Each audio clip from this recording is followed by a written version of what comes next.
C'est une journée très particulière parce que c'est la fête des familles d'accueil et ça tombe avec les 25 ans de Mécénat, puisque Mécénat a été créé officiellement en août 96.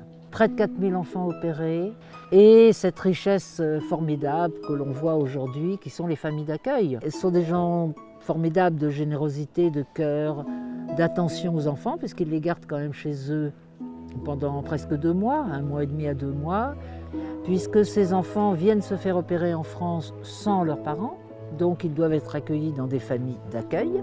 Sans les familles, on ne ferait rien. Sans ASF, on ne ferait rien. Sans nos vedettes extraordinaires, on se rend bien compte qu'on est tous complètement essentiels dans cette aventure et qu'on la vit ensemble.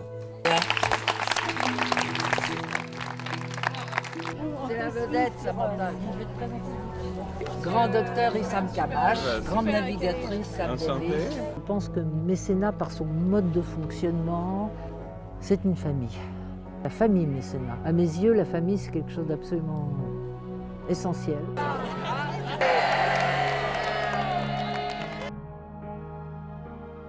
En fait, on a commencé en 2016 avec un d'achat. Et après, on en a fait 6 autres. Ouais, c'était trop cool. 9 enfants depuis 2011. Ça allait de 20 ans à Madou et la plus jeune, Endai, 18 mois. L'autre, c'était vraiment des aventures hyper attachantes. C'est hyper addictif. La première motivation, c'était faire un geste, faire quelque chose de bien. Offrir quelque chose à un enfant, en tout cas. Donc là, c'était un accueil.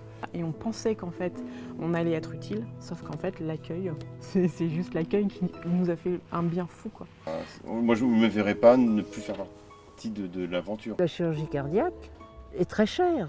L'enfant qui vient du Sénégal ou du Niger, il n'a pas la sécurité sociale.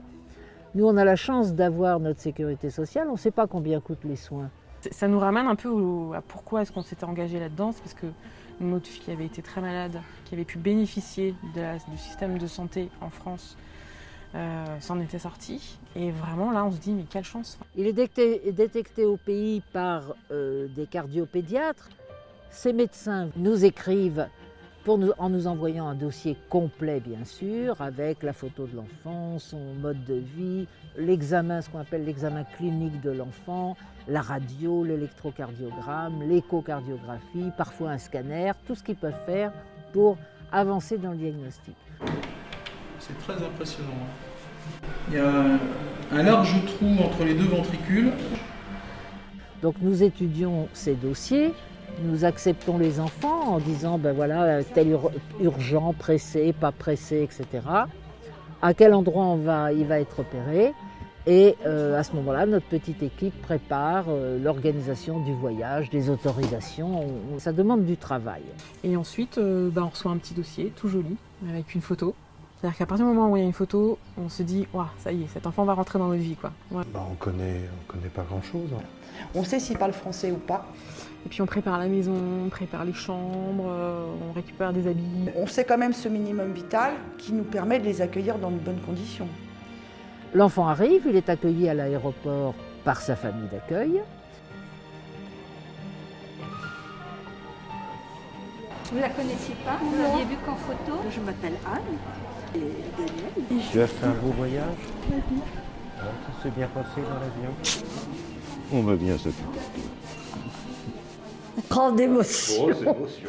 Grande émotion. C'est très émouvant.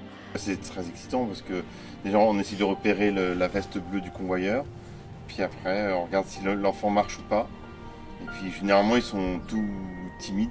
On se découvre les uns les autres. Déjà, ils arrivent, ils sont un peu apeurés. Donc le fait qu'ils soient accueillis, qu'il y ait quelqu'un qui les prenne dans leurs bras, dans ses bras, ça les rassure. Ça va? T'es trop mignonne. Tu me fais un bisou aussi? Oui, on va te soigner. Hein? Et après, tu retourneras là-bas, au Congo? Alors, ils arrivent, ils sont tout timides. On dit non mais attends, tu nous la fais pas timide. Hein. Dans 2 jours, c'est toi qui vas nous mener par le bout du nez et qui va nous empêcher de dormir. Donc, Enfin, ça se débloque super vite. Vraiment très très vite. Ouais. On va voir le docteur formidable? Ouais, c'est super. Tu vas lui donner un cadeau? Bonjour. Oui. Ce qui me fascine toujours, c'est cette fusion immédiate qu'il y a entre l'enfant et sa famille, que ce soit le papa ou la maman d'ailleurs. qui est incroyable. Les familles d'accueil donnent d'emblée tellement d'amour à ces enfants que les enfants se sentent bien, que les enfants se sentent en confiance, et même les plus difficiles, au bout de quelque temps, ça m'adoue. L'adaptation d'un enfant, c'est magnifique. C'est devenu votre enfant. Et vous allez, au moment où on va l'opérer, je sais qu'elle va avoir le stress et l'angoisse qu'elle aurait si c'était sa propre petite fille. Je suis moi-même parfois stupéfaite de voir comme l'enfant s'adapte immédiatement, se blottit dans les bras de son papa ou de sa maman d'accueil. On s'est aperçu très rapidement qu'elle ne peut pas faire une promenade, même petite, c'est pas possible. Le fait de monter les escaliers la fatigue. Elle est très essoufflée. Au revoir à tous.